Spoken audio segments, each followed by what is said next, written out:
요즘 극장가에서 많은 이야기를 자아내고 있는 영화가 있습니다. 저도 그 영화가 궁금해서 지지난주에 제 아내와 몇 년 만에 세종시 CGV를 갔습니다. 잘 봤어요. 과연 문제작이라고 말할 만큼 그런 다큐멘터리였습니다. 흥미 위주의 드라마가 아니고 역사 자료들을 수집하면서 그것들을 증명해 가면서 만든 다큐멘터리 작품이었습니다. 사실 다큐멘터리를 보고 감동받을 일은 별로 없는 것 같은데 그 영화는 매우 큰 감동을 주었습니다. 그것은 이승만 초대 대통령에 관한 영화였습니다. 우리나라가 1948년에 대한민국이 정부 수립을 하고 초대 대통령이 이승만이었습니다. 제가 건국 다음 해인 1949년에 태어났으니까 저는 어려서부터 초등학교 시절까지 이승만 대통령이 대통령 재직 시절에 제가 초등학교 시절을 보냈습니다. 근데 어렸으니까 뭐 정치에 대해서 많은 걸 모르죠. 그리고 그때까지는 뭐 살아있는 인물에 대한 역사적 평가 같은 것들이 많지 않았기 때문에 그냥 그분이 대통령이었다. 근데 이제 4.19가 나면서 그분이 이제 하야를 하고 하와이로 망명을 가고 뭐 그런 삶을 살면서 민주주의의 요구에 의해서 실패한 대통령으로 그렇게 기억이 되고 있습니다.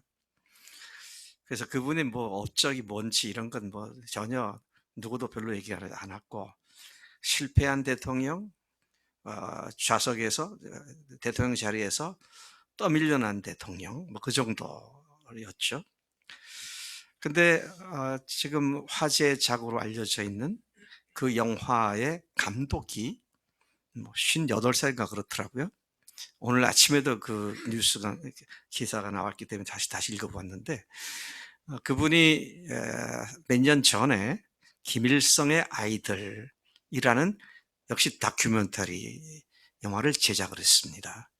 그것은 6.25가 끝난 후에 북한의 전쟁 고아들을 수만 명을 동구로 보내가지고 거기에서 그 아이들을 서구 문명에 접하도록 그렇게 하면서 양육을 받게 했던, 그리고 끝나고는 다 데리고 다시 돌아가는 그런 다큐멘터리였습니다.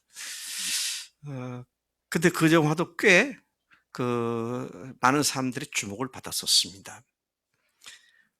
제가 건국 전쟁이라는 영화를 보면서 나도 이승만 대통령에 대해서 아는 게 별로 없었구나. 그런 사실을 뒤늦게 깨닫게 되었어요. 근데 그분이 왜 그런 다큐멘터리 영화를 만들었는가? 오늘 아침 신문에 소상이 나와 있더라고요. 그 이유는 그가 이제 북한 아이들이라는 것을 자료를 수집하다가 북한에서 나온 자료들이나 또 사진들을 보는데 휴전하고 전쟁이 끝나고 40년이 지나도록 거리마다 이승만 괴뢰 정부를 타도하자. 이게 전쟁이 끝난 지가 언젠데 40년간 계속 그게 거리에 붙어 있어서 아니 이 북한 사람들이 왜 이승만 대통령의 정부를 괴뢰 정부라고 하고 있는가? 무엇이 문제인가? 그래서 이제 본인이 반대로 북한이 이렇게 관심을 갖고 있다면 우리 쪽에서는 너무 관심이 없지 않았는가. 그래서 이제 역사를 자료를 찾기 시작을 했고 찾는 가운데 이분이 막 너무너무 놀라운 일들을 발견해서 그걸 영화로 만들어야겠다. 그래서 3년인가 4년에 걸쳐서 자료들을 찾고 미국, 유럽 등지를 다니면서 이승만이라는 이름이 들어간 책이나 자료나 신문 기사는 모조리 다 읽었다는 거죠.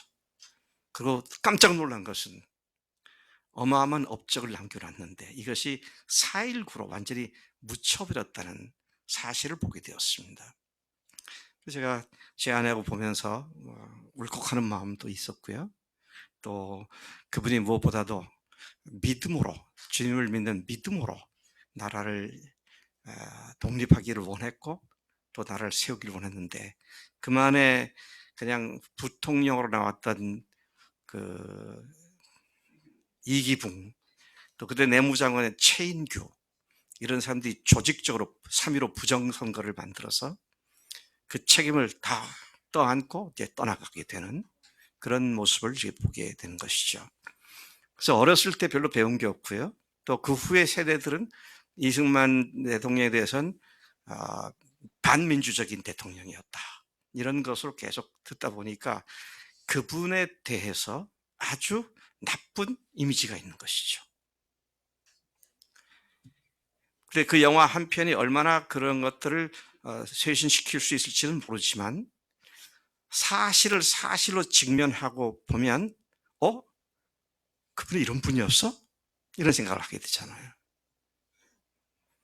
그래서 초대 대통령이 참 안타깝게도 부정선거 때문에 그렇게 오명을 덮어 쓰고 하와이에서 쓸쓸히 죽어갔다고 하는 그런 역사를 우리가 보게 되는데 참 오해를 받고 지금도 오해를 받고 있죠.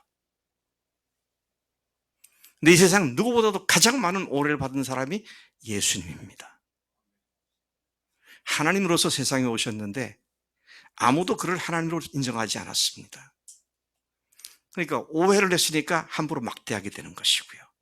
함부로 막대하게 되니까 그분으로부터 올 수 있는 복을 우리가 제대로 누리지 못하는 이런 결과를 초래했다. 이 사실을 우리가 분명히 직면을 해야 하는 것입니다. 예수님께서는 이 문제에 대해서 매우 민감하셨어요. 그래서 제자들에게 질문하시죠. 오늘 우리가 읽은 건 마가복음 8장이잖아요. 마가복음 전체는 16장까지 되어 있는데 8장에 나온다는 얘기는 그분의 사역의 중간쯤 1년 반, 2년 지난 뒤에 질문하신 겁니다. 그래서 제가 전에는 이걸 예수님의 중간고사 시험 문제였다, 제자들에게 주는. 시험 문제가 뭡니까? 두 가지였어요. 사람들이 나를 누구라 하느냐, 당신의 정체성을 사람들이 어떻게 알고 있느냐 것이죠. 그 다음에 두 번째 질문, 그러면 너희는 나를 누구라 하느냐. 예수님을 아주 가까운 거리에서 1년 반, 2년 이상 쫓아다니면서 그분께서 하셨던 모든 일과 가르쳤던 모든 가르침과 심지어 바다와 바람을 말씀 한마디로 잠잠케 하시거나 또는 물 위로 걸으셨거나 또는 오병이어 역사를 통해서 5,000명을 먹이고도 12광지 남겼다든지 7병이어 역사를 통해서 4,000명을 먹이고도 7광지를 남겼다든지 이런 것을 예수님과 함께 다니면서 그분의 하신 모든 것을 직접 보았던 제자들입니다. 근데 일반인들은 어떻습니까? 어디 오시다가 우르르 몰려가서 한두 가지 보거나 뭐 그 정도죠. 좀 열심히 살면 서너 가지를 받겠죠.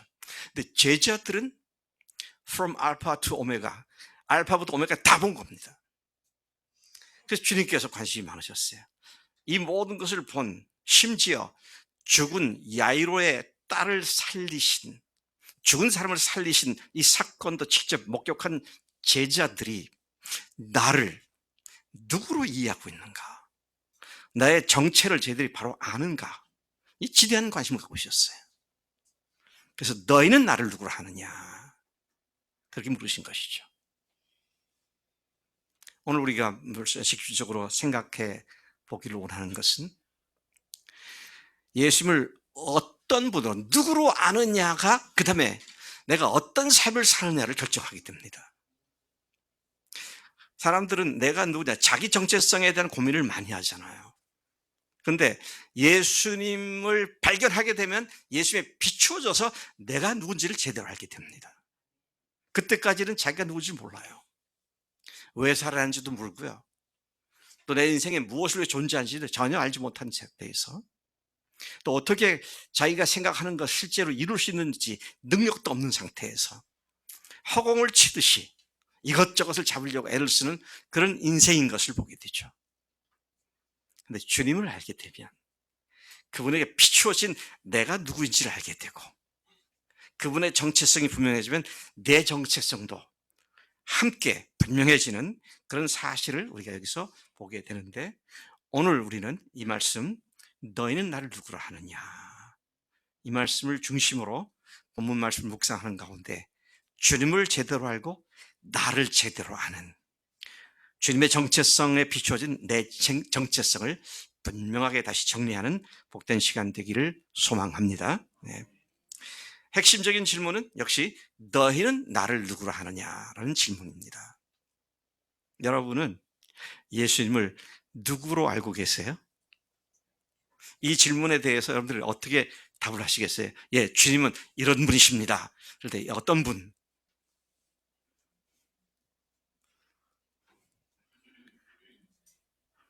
어떤 분이라고 말씀하겠어요? 아마 교회 다니는 사람들은, 오래 다니는 사람들은 답을 알고 계시죠. 왜? 베드로가 한 말이 생각나죠. 오늘 여기서도 베드로가 답을 했습니다. 주는 그리스도십니다. 그게 무슨 말이에요? 그게 무슨 뜻입니까? 그분이 그리스도라는 말에 비추어서 나는 그러면 누구냐? 이게 분명하고 선명하게 비춰지고 또 깨달아지는, 확신하게 되는 이게 우리에게는 너무도 절실히 필요한 문제다 하는 것입니다. 예수님께서는 먼저 질문하신 것은 얘들아, 사람들이 나를 누구라 하느냐 였습니다. 너희들 말고 예수님께서 먼저 일반 사람들이 나를 누구라고 하느냐. 자, 그러니까 제자들이 답을 합니다. 어떤 사람들은요, 예수님을 침례요한이라고 그럽니다. 뒤에 마가복음 6장, 우리가 2장 앞에 가보면 예수님의 소문이 들리니까 요한의 목을 베어서 죽였던 헤롯 왕이 이 사람 속에 이런 능력이 나타나는 걸 보니까 이건 죽었던 침례 요한이 다시 살아났다. 그렇게 보기도 했고요. 어떤 사람은 예언자, 선지자라고 말을 하기도 하고, 어떤 사람은 예레미야라고도 말을 합니다. 여러분, 구약에서 가장 많은 능력과 이적을 행한 선지자 하면은 모세와 엘리야입니다. 그래서 예수님이 변화산을 올라가셨을 때 구름이 덮이고, 그 다음에 거기에 구약에 있던 인물 두 사람이 나타나잖아요. 한 사람은 모세고 또 한 사람은 엘리야가 나타난 겁니다. 그만큼 구약의 아주 특징적인 인물 중에 하나가 엘리야였는데 그 엘리야가 온 것 같습니다. 그렇게 말하는 사람도 있던 것이죠. 자, 그러니까 주님께서 저들이 잘못 짚고 답을 한 것을 아셨기 때문에 오케이? 그러면 너희는 나를 누구라 하느냐? 이것이 주님의 주된 관심사였습니다. 일반 사람들이, 세상 사람들이 예수님을 뭐라고 말하는 데 대해서는 사실은 주님께서 깊은 관심을 갖고 있지 않았던 것 같아요. 진정한 관심은 나와 함께 1년 반, 2년 이상을 같이 지냈던 이 제자들이, 내가 한 모든 것을 들었고 내가 한 모든 것을 보았고 나의 능력을 다 경험했던, 심지어 그들의 손을 통해서 5병이나 7병의 역사를 일으켰던 그 주님께 대한 그들의 이해가 뭔가, 예수님을 어떤 분으로 알고 있는가, 주님은 그 지대한 관심이 있었습니다. 그러니까 베드로가 답을 하죠. 대표로 답을 합니다. 주는 그리스도이십니다. 예수님이 그리스도시다. 이게 무슨 말입니까? 그리스도란 말이 무슨 말이에요? 이 그리스도란 말은 구약 성경에는 메시아라고 단어입니다. 그런데 주전 207, 80년 전에 아프리카 북부 알렉산드리아라는 큰 도시에 유대인 학자 70여 명이 모여서 구약의 성경이 히브리어로 기록되어 있는데 그거를 당시에 세계 공통어였던 헬라어로 번역한 것이 70인들이 모여서 번역했다고 해서 70인역이라고 말을 합니다. 근데 그때 유대인 학자들이 히브리 말을 헬라로 번역할 때 메시아를 크리스토스라고 번역을 한 겁니다. 근데 그 의미는 뭐냐면 기름 부음을 받은 자라는 의미죠. 메시아가 그런 의미고 크리스토스도 역시 같은 의미로 그렇게 번역이 된 것이죠. 이게 영어권으로 번역해서는 크라이스트가 되었고 오늘 우리 한글 성경에는 그리스도라고 번역되었고 한자로 말하면 기독이라는 말로 번역되기도 했습니다. 자, 이것은 그 의미가 철저히 기름 부음을 받은 자라는 의미라는 사실을 말씀해 주고 있습니다. 일반인들의 예수님에 대한 이해는 모두가 공통점이 있는데 그건 뭡니까? 인간이라는 겁니다. 예수님은 한 인간, 탁월한 인간 정도로 답을 했습니다. 근데 베드로는 주는 그리스도시요 살아계신 하나님의 아들이십니다. 하나님의 아들이라는 말로 그리스도의 의미를 더 분명하게 고백한 그런 대답을 한 것이죠. 자, 우리가 지금 마가복음 8장을 보고 있는데요. 마태복음 16장에는 조금 더 자세하게 그 기록이 같은 내용인데 기록이 좀 자세하게 나와 있어요. 자, 그 기록에 의하면 어떻습니까? 베드로가 주는 그리스도시요 살아계신 하나님의 아들이십니다 라고 답을 하니까 예수님께서 정답 그러셨어요. 빙고 맞다. 너무 기쁘셨어요. 바요나 시몬아, 이것을 내게 알게 한 것은 혈과 육이 아니라 하나님께서 알게 하셨다. 그러고서는 네 이름을 베드로라고 이름을 고쳐라. 그전에 시몬이었거든요.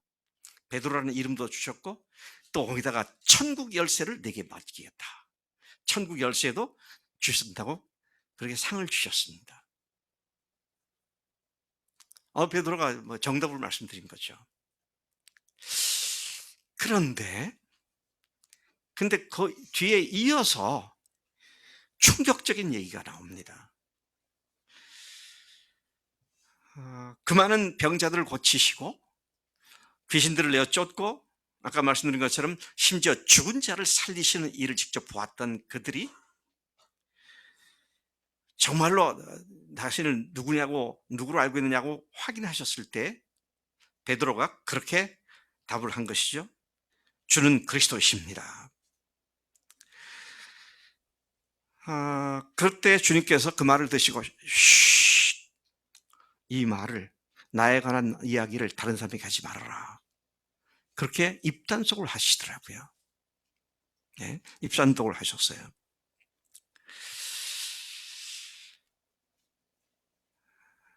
그런데 제가 사실은 성경을 읽으면서 이 부분이 굉장히 마음속에 걸렸습니다. 왜 걸렸냐면 주는 그리스도시요 살아계신 하나님의 아들이십니다. 그러니까 예수님께서도 정답 100점을 주셨는데 그렇게 고백한 예수님도 정답으로 인정한 베드로가 바로 그 다음에 주님께서 당신을 분명하게 당신 누군지를 밝히시니까 어떻게 밝히셨어요? 내가 종교 지도자들, 유대인 종교 지도자들에게 고난을 받고 예루살렘의 십자가에서 못 박혀 죽임을 당하고 그리고 사흘 만에 부활하리라. 그렇게 예수님께서 이제 노골적으로 비로소 당신이 메시아로서 어떤 죽음과 어떤 부활하실 것을 말씀하셨을 때에 조금 전에 주는 그리스도시요 살아계신 하나님의 아들이십니다라고 답을 함으로 큰 칭찬과 복을 받았던 이 베드로가 주님 앞에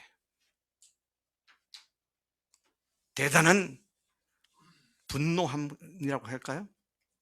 대단히 마음속에 불편함을 가지고 주님 앞에 대듭니다. 십자가에 죽으시고 부활하시겠다고 하니까 예수님께 대들었어요. 어떻게 대들었습니까?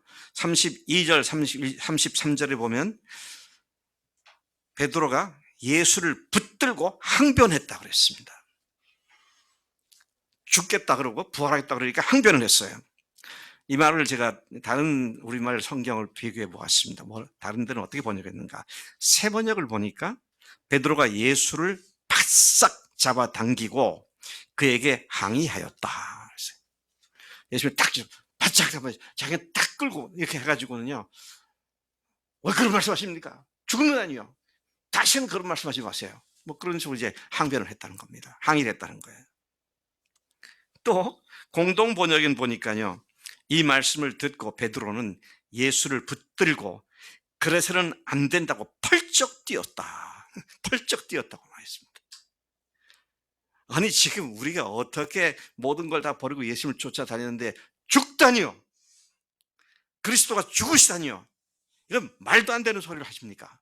이제 이런 강한 거부감을 갖고 얘기를 한 것이죠. 제가 영어 성경을 갖고 있는 걸 새 성경을 보니까 영어 성경 똑같이 번역됐더라고요. 똑같이 번역됐어요. NASB라든지 킹 제임스 버전이나 NIV 같은 영어 성경 보니까 이렇게 돼 있어요. 제가 영어로 좀 인용을 하면서 설명을 드릴게요. 베드로, Peter took him, 예수님이죠. took Jesus aside, 옆으로, 그 말이죠. 베드로가 예수님을 붙잡고 옆으로 가가지고, 그 다음에 뭐라고 하냐면 영어 표현을 보니까 and began to rebuke him, 그분을 책망하기 시작했다 그랬어요. 베드로가 예수님을 책망하는 거예요. 세 영어 성경에 다 똑같이 되어 있어요. 베드로가 rebuked 했다고 말이죠. 예수님을 책망했다고. 그러니까 예수님이 죽으신다니까 기가 막힌 거죠. 지금 예수님이 왕권을 선포하고 자기들도 거기에 좌의정, 우의정, 영의정하고 그럴 걸 기대하고 하는데 죽는다니, 메시아가 죽는다니, 그리스도가 죽는다니, 이건 말도 안 되는 거잖아요. 그래서 예수님을 옷깃을 잡았는지 손을 잡아 끌었는지 하여튼 끌고 가서 일 끌고 가가지고 옆에 가가지고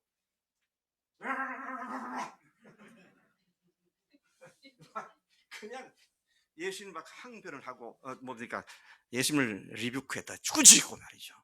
그렇게 하는 장면을 성경 그대로 지금 말씀해 주고 있습니다. 자, 그러니까 예수님께서 놀라운 말씀하십니다. 베드로 일생일대, 아니 영원히 잊지 못할 예수님께로 들을 수 있는 가장 심한 욕을 당합니다. 뭐라고 했어요? 예수님께서 사탄아 물러가라, 내 뒤로 물러가라. 너는 하나님의 일을 생각하지 않고 사람의 일, 세상 일을 생각하는구나. 내 뒤로 물러가라 그랬습니다. 어떤 영어 성경 보면 내 뒤로 꺼져버려라, get out of me, 나로부터 떠나가라 그랬습니다. 여기서는 이제 뒤로 물러가라 그렇죠. 주님께서 일종의 실망감이 폭발한 것 같은 그런 말씀하신 겁니다. 주는 그리스도시요 살아계신 하나님의 아들이십니다 그럴 때는 주님께서 흡족해 하셨는데, 이제 그 말을 들으시고 이제는 본격적으로 당신이 어떤 죽임을 당하시고 어떻게 부활하실 것인지를 비로소 finally 마침내 이것을 말씀하시니까 베드로가 예수님 붙잡고 옆으로 가가지고는 막 예수님을 꾸짖고 책망하고 이런 말씀을 우리가 여기서 읽게 되는 것이죠. 비록 베드로가 예수님을 그리스도라고 고백했고 하나님의 아들이시라고 고백했지만 그의 진정한 관심은 인간적인 계산에 따른 소망 그 이상이 아니었다는 것입니다. 이건 무서운 얘기입니다. 우리가 예수님에 대해서 똑같이 말할 수 있어요. 주님이십니다. 나의 전부십니다. 내가 살아도 주를 죽고 죽어도 죽습니다. 그렇게 말을 하지만 실제는 주님 위해서 죽는 건 고사하고 내 얼굴 체면 깎일까 봐 아무에게도 복음 전하지 못하고 그럴 수 있어요. 우리가 잘한다는 얘기가 아니고요, 그럴 수 있다는 얘기입니다. 자, 주님께서 그 베드로에게 사탄아 내 뒤로 물러가라, 네가 하나님의 일을 생각하지 아니하고 도리어 사람의 일을 생각하는도다, 그렇게 말씀하셨죠. 제가 이걸 또 영어 성경으로 좀 보니까 이런 말씀이었구나.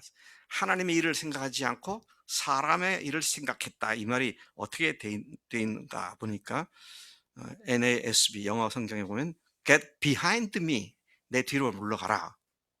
그 다음에서 사탄, 그렇게 말이죠. 사탄아 내 뒤로 물러가라. 그러면서 for, 왜냐하면 you are not setting your mind, 네가 네 마음을 아직 다시 세팅하지 않았구나. 여러분 이렇게 자료를 갖다가 다시 잘 정리해 놓은 걸 세팅한다 그러잖아요. 식탁이 들어지면 식탁을 잘 세팅해 놓으라 그러잖아요. 그 set한다는 말은 다시 잘 정리해 놓는단 말이죠. You are not setting your mind. 네 마음을 제대로 세팅하지 않았구나. 뭐에 대해서? On God's interest. 하나님의 관심사에 대해서 네 마음을 다시 정리하지 않았구나. 네 마음을 세팅하지 않았구나. 그런 말씀하신 거예요. 하나님이 관심을 두고 있는 일에 네가 세팅을 안 했구나. 그리고 but man's. 사람의 관심에만 너는 관심이 가 있구나. 사람의 일에만 관심이 가 있구나. 이런 말씀을 하시고 있는 걸 봅니다. 너는 하나님이 관심을 두는 것에 내 마음을 두지 않고 인간적인 것에 관심을 두고 있다고 책망하신 것입니다. 베드로를 위시한 제자들이 예수님을 이스라엘 왕으로 오신 메시아로 고백을 했습니다. 근데 그 이면에는, 그렇게 고백을 했지만 그 뒷면에는 그분께서 이스라엘 왕으로 등극하실 때 자신들도 그분의 왕국에서 높은 한 자리를 차지하고 앉을 것을 계산하고 있었던 그들의 모습을 들춰내고 계신 것입니다. 그야말로 하나님의 하실 일과 전혀 동떨어진 인간적인 것에 관심을 쏟고 있었던 그들임을 보게 되는 것입니다. 예수님을 주님으로 고백한 여러분은 과연 하나님의 관심사에 여러분들의 마음을 세팅해 놓고 계십니까? 나 한 몸 믿어 천국하고 내가 사는 동안에 잘 먹고 잘 살고 내 자식들 잘 되고 무병장수하고 그런 것에만 관심이 있으십니까? 우리는 누구든지 무병장수 못해요. 언제든지 병이 있고요. 어려움이 있고요. 근데 궁극적 관심이 뭐여야 된다? 주님이 관심을 갖고 있는, 그것이 우리의 관심에 초점하게 되는 것입니다. 그걸 위해서 돈도 필요하고요. 그걸 위해서 사람도 필요하고, 그걸 위해서 여러 가지 물질도 필요한 것이지, 물질, 돈, 이런 것들이, 사람, 이런 것들이 목적일 수 없다는 것이죠. 그것들은 다 통로죠. 주님의 영광을 드러내고 쓰임 받는데 사용된 통로들이다 하는 것입니다. 하나님의 관심사에 자신의 관심을 세팅하지 않았던 베드로는 그의 전 생애를 통해서 예수님으로부터 들을 수 있는 최악의 욕을 들었던 것이죠. 우리 임민수 형제 하나 물어볼게요. 임민수 형제가 말 잘못하면 내가, 목사가, 당신은 사탄입니다! 그러면 다음 주부터 안 나올 것 같아. 아니, 무슨 목사가 감히 날 보고 사탄이라 그래. 이 목사 못쓰겠구만. 그렇게 나올 수 있을 거예요. 근데 지금 아무튼 목사가 한 게 아니라 주님이 그 말씀하시니, 이 베드로가 얼마나 억장 무너진 얘기예요, 이게요.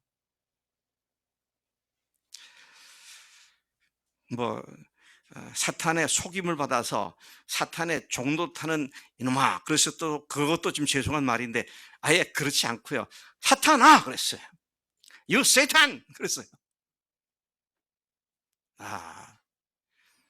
얼마나 주님의 관심사에 내 마음을 세팅해 놓지 않으면 전혀 주님께서 기뻐하실 삶을 살 수가 없는지를 잘 드러내고 있는 말씀인 것을 보죠.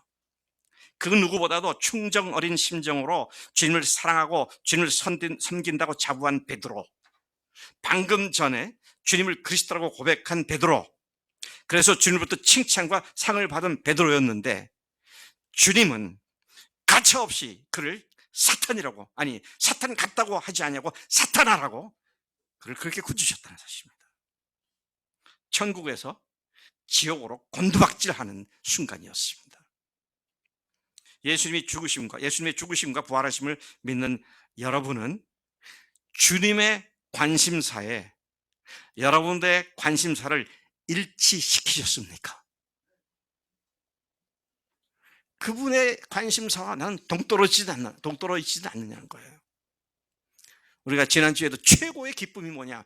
주님께서 그토록 원하시는 한 영혼을 주 앞으로 인도해내는 그 일인데, 그것과는 관심 없고 그저 내 한 몸 잘 되고 내가 하는 일이 잘 되고 건강해지고 우리 자식 새끼들 잘 되고 그런 것에 관심이 가 있는 것이냐? 자식도 잘 돼야죠. 잘 돼야 합니다. 저도 뭐 우리 손주들까지 잘 되기를 늘 기도해요. 그런데 왜 잘 돼야 하느냐 할 때 주님의 부르심에 순종할 수 있도록. 그게 무엇이 어떤 부름이든지 간에 주님께 쓰임 받는 종들이 될 수 있도록. 그걸 위해서 잘 돼야 된다는 것이죠. 그냥 세상 사람들이 볼 때 이게 잘 되는 거고 이게 복 받은 삶이다 들은 거 그거 가지고 나도 그렇게 해 주세요. 그게 아니라고 했습니다. 왜? 우리의 관심사는 주님의 관심사로 다시 리세팅, 다시 세팅이 돼야 되기 때문이죠. 어떻습니까? 여러분들은 주님의 관심사에 여러분들의 인생의 관심사를 일치시키고 조절하셨습니까? 이게 안 되면요, 그리스도의 삶이 엉망진창이 됩니다. 잘 들으세요. 그렇지 않으면 내 삶이 정말로 미신적인 기복신앙이거나 자기 모순적이거나 마음으로는 주님을 위해 살기를 원하지만 끊임없이 실패 연속일 수밖에 없습니다. 이 사실을 주님께서는 더욱 분명하게 다음 구절을 통해서 교훈해 주셨습니다. 34절, 35절에 보니까 무리와 제자들을 불러 이르시되 그랬어요. 제가 이런 얘기를 하면은요, 정말 주님을 위해서 목적을 다시 재설정하고 목표를 다시 세팅해야 한다 이런 말씀을 드리면, 아, 목사님 그거는요 목회자들이나 선교사들이 할 일이고 우리 같은 평신도들은 그렇게까지는 할 수 없습니다 라고 말하는데요. 그러니까 평신도들이 병신도란 말 들어요. 네? 아닙니다. 무리와 제자들에게 말씀하셨어요. 제가 이 말씀을 준비하면서 이게 딱 눈에 띄더라고요. 제자들에게 말씀하신 것이 아니라 무리와 제자들에게, 예수님을 좇는 사람들에게 그렇게 말씀하시죠. 목회자이거나 교인들이거나 구분이 없이 누구든지 나를 따라오려거든 자기를 부인하고 자기 십자가를 지고 나를 따를 것이니라 했어요. 뭐 하고요? 네, 자기 부인하고 그다음에 십자가를 지고 나를 쫓으라. 제가 전에 여기서 공부할 때 달라스 제1침례교 한인 침례교회를 다녔습니다. 근데 그때는 이제 부활절이나 크리스마스 때가 되면 여전도회가 중심이 돼서, 여선교회가 중심이 돼서 전국의 침례교회들이 대대적인 선교 헌금을 해요. 이제 포스터를 그렸더라고요. 그 교회 여전도회원들이 그린 거예요. 근데 이제 이 말씀, 자기를 부인하고 자기 십자가를 지고 나를 줬을 것이니라, 이거를 갖다가 포스터의 그 제목으로 잡았는데 길잖아요 이게요. 그러니까 이걸 좀 짧게 해가지고 자기 부인하고 나를 따르라 했어요. 교회 나온 지 얼마 안 된 사람이 나한테 묻더라고. 목사님, 예수님 따르려면 부부 동반해야 돼요?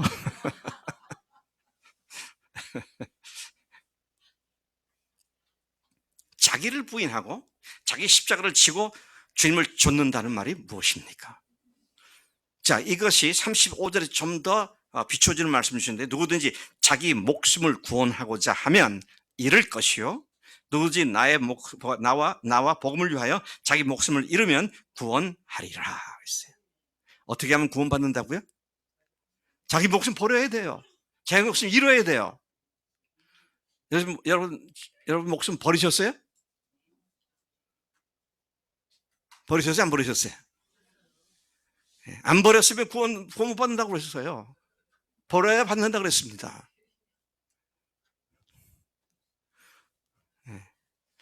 우리 사랑이 이제 자기 목숨 버렸어? 솔직히 얘기해봐. 우리가 어떻게 우리 목숨을 버립니까? 주님과 함께 십자가에 죽은 사실을 믿음으로 받아들일 때 우린 죽어버렸기 때문에, 그리고 부활하실 때 주님과 함께 다시 새로운 생명으로 태어났기 때문에, 이제는 새 생명 가운데 살았기 때문에 이 말씀하고 있는 것입니다. 아직 죽으시고 부활하신 사건이 발생하기 전에 그 일을 앞에 두시고 주님께서 이렇게 표현하시면서 자기 부인하고 자기 십자가를 지고 나를 좇으라고. 자기 생명을 얻으려고 자기 생명에 집착하고 생명을 가장 소중하게 여기면 잃는다 그랬습니다.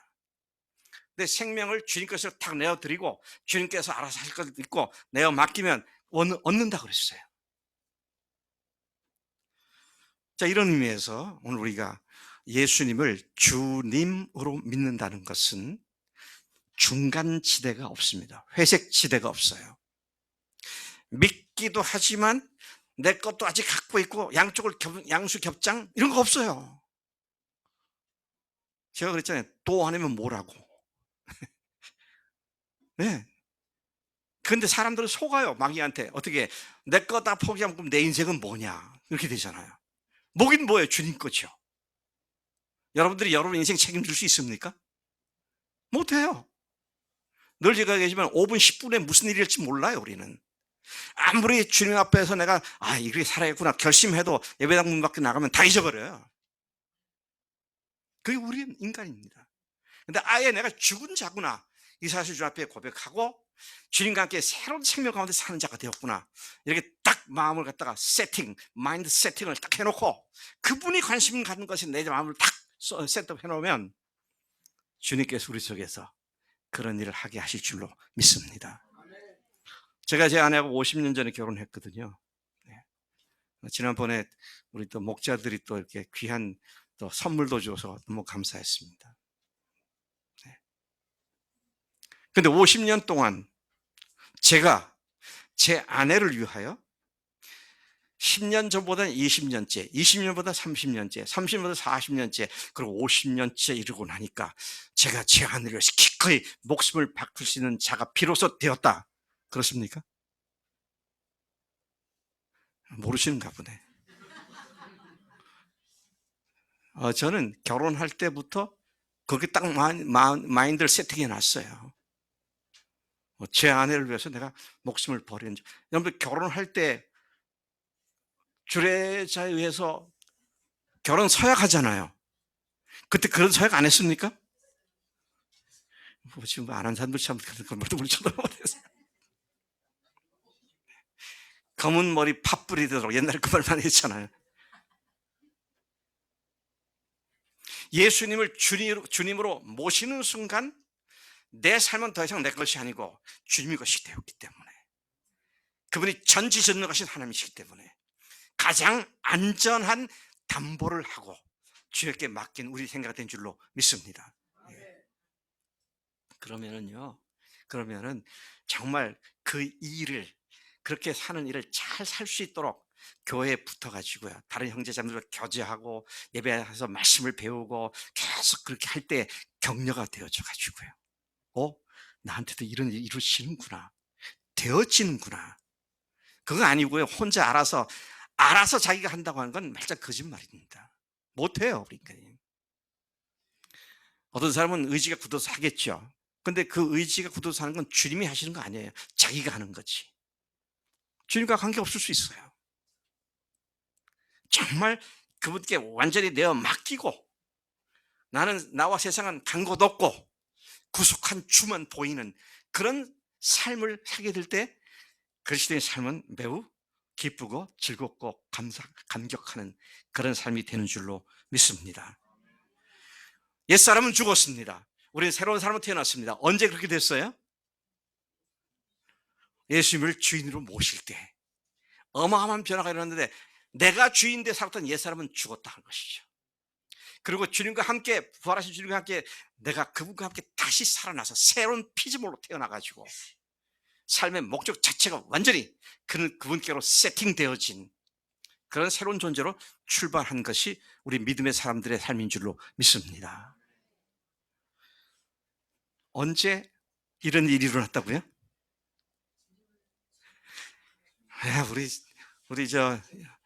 우리 이점숙 자매님이 너무 우리가 마음속에 예수님을 주며 고집할 때 그때 영적 사건이 발생한 겁니다. 그냥 개념적으로 생각으로 아니고 영적 사건이 발생한 거예요. 그래서 영적 사건이 발생해서 나는 이제 예수님과 죽은 자입니다. 그리고 예수님과 다시 살아납니다, 잡니다라고 신앙 고백하는 행위가 뭐죠? 그 침례입니다. 옛사람이 주님과 함께 죽었습니다. 이제는 주님과 함께 새로운 사람으로 태어났습니다. 그래서 우리는 주님께서 내 속에서 그런 삶을 살 수 있도록 능력을 주시는 것을, 성령의 능력을 힘입어서 날마다 경험하는 그런 삶이 되는 것이죠. 이게 사실은 아닌데 내가 그렇게 해석하면 그리스도인들이 너무 피곤할 것 같아. 우리 내가 저기 여기 이제 서민아 자매 얘기를 또 하는데 앞으로는 안 할게요. 네. 네. 뭐 얼마나 노심초사 저 전도 대상자들을 위해서 그냥 얼마나 애를 쓸지 몰라. 죽을 맛이에요? 살맛 나지. 이게 역설적 진리입니다. 내가 죽으면 살아요. 네? 우리 이제 젊은 청년들, 젊은 신혼부부들 삶 자체가 그렇게 출발을 하고 그렇게 지속되어지면 그 삶은 반드시 성공하는 삶이 되는 줄로 믿습니다. 그래서 우리가 이런 찬송을 부릅니다. 예수를 나의 구주 삼고 성령과 피로써 거듭나니 이 세상에서 내 영혼이 하늘의 영광 누리도다. 이것이 나의 간증이요 이것이 나의 찬송일세.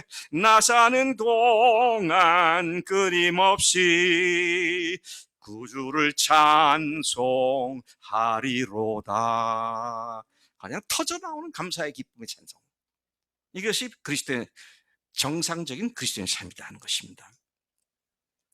예수님과 함께 죽었고 예수님과 함께 부활하실 때 우리도 다시 태어난 존재가 되었음을 신앙 고백하는 침례. 우리가 죽으시고 부활하신 예수님을 주인으로 모신 순간 자기가 주인된 삶은 죽어버렸고 더 이상 자기가 주인이 아니라 예수님이 주인 되셔서 살아도 죽어도 주님만을 위해 사는 존재로 변화된 영적 사건이 이루어진 것이다 하는 것이죠. 아멘. 여러분은 더 이상 자기 목숨을 구하는 데 급급한 자가 아니며 주님과 복음을 위하여 자기 목숨을 포기한 자로서 날마다 구원을 누리며 사는 자가 된 줄로 믿습니다. 할렐루야. 이건 되어진 것이지 내가 노력해서 얻는 것이 아니다 하는 것입니다. 여러분 그렇지가 않으면요 이 사실로 고백되고 내가 죽었고 새로운 사람으로 태어났다는 이 감격스러운 고백으로부터 시작되지 않으면 노력해서 어제보다 오늘이 좀 더 나아지고 오늘보다 내일이 좀 더 나아지고 이거 아닙니다. 출생이 안 됐으면 아무리 노력해도 되지 않습니다. 저절로 되어지는 것이라고 그랬죠. 생명의 역사가 우리 가운데 일어나는 것을 본다 것이죠. 여러분 제가 늙어 보입니까? 솔직히 말씀하세요. 늙어 보여요? 아마 임동면 목자님하고 서 있으면 내가 더 젊을걸?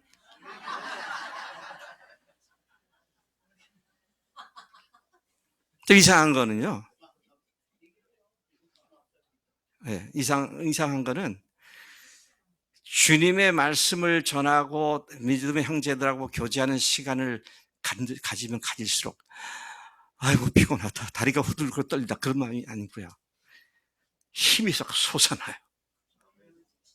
그 참 희한합니다.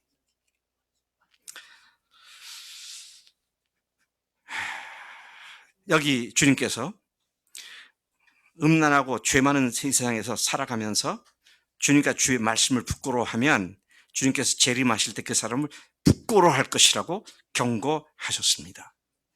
여기 우리말에는요 부끄러워하리라 부끄러워하면 능동태로 되어 있어요. 근데 매우 흥미로운 것은 영어 성경 모든 번역을 보니까 수동태로 되어 있습니다. 피동태로 되어 있어요. 네? 뭐라고 말씀되어 있냐면요 whoever 누구든지 is ashamed of me is ashamed 피동태로 되어 있습니다. of me 나를 갖다가 나 때문에 부끄러워지게 되면 그 말입니다. 예수님 때문에 부끄럽게 느껴지면 그 말이에요. 어디에서? 악하고 음란한 세대에서. 왜 악하고 음란한 세대에서 예수님이 부끄러우실까요? 악하고 음란한 것에 동조하지 않게 되면 세상은 나를 미워합니다. 됐어요. 바로 그거예요. 악하고 음란한 세상에서 좋아하는 것을 나도 같이 좋아하면 아무도 나를 갖다가 미워하지 않아요. 부끄러울 것도 없고요. 근데 재미있는 건 주님도 나도 부끄러우실 것이다 그랬어요. 너희가 이 세상에서 부끄러워지면 나도 너희들 마지막 올 때 너희들을 천사들 앞에 사람 앞에서 부끄러워질 거다. 여러분 우리가 적극적으로 주님께 내 자신을 다시 거듭난 사람으로서 하나님의 자녀가 된 사람으로서 삶을 드림이 주님께서 우리를 기뻐하시고 우리 때문에 즐거워하시며 우리를 받게 되는 줄로 믿습니다. 부끄러워한다는 말을 좀 말을 바꾸면요, 그런 사람은 천국 못 들어간다 그 말입니다. 천국 못 들어간다는 얘기예요. 천국 들어오는 걸 부끄럽게 여기세요. 에이, 쟤는 아니라 왜 부끄러워? 그렇게 된다는 얘기잖아요. 자, 그런 의미에서 우리가 주님과 함께 죽었고 주님과 함께 그분을 위해, 복음을 위해, 교회를 위해 살아가는 것이 삶의 목적이 된 자만이 주님이 기뻐하시고 천국상을 주시는 줄로 믿습니다. 오늘 우리는 더 이상 기복적인 신앙으로 치닫거나 또 실제로는 안 되면서 되는 것처럼 위선적인 신앙으로 달려가거나 또는 하려고 노력하지만 안 되기 때문에 자기 정체감에 빠진 그런 무기력한 삶에서 벗어나서 내 삶 자체가 주인이 주님이시라고 완전히 주께 의탁하면 그분이 온전히 책임져 주실 줄로 믿습니다. 그런 복된 자리로 우리를 인도하신 주님, 할렐루야! 이 하나님을 찬양하고 이 하나님을 기뻐하고 주님께 달려갈 때 주님께서 우리의 삶을 통해서 놀라운 역사를 일으킬 줄로 믿습니다. 하나님 아버지 감사합니다. 오늘 이 아침에 저희들 특별히 마가복음 8장을 통해서 예수님 때문에 부끄러워하지 아니하고 예수님 때문에 내 삶이 주님과 함께 죽은 자요, 예수님이 부활하실 때 나도 새로운 생명으로 태어난 자로서 당당하게 세상을 이기는 믿음 가운데 우리를 불러주신 것 감사합니다. 하나님, 이 일이 우리가 믿을 때 이미 이루어진 줄로 믿습니다. 아직도 안 이루어져서 성취해야 할 것처럼 착각하지 않게 하시고 십자가에서 부활을 통하여 완전히 다 해결해 주신 주님의 은혜를 누리며 사는 우리 모든 교회되도록 복 주시옵소서. 감사하고 예수님의 이름으로 기도했습니다. 아멘.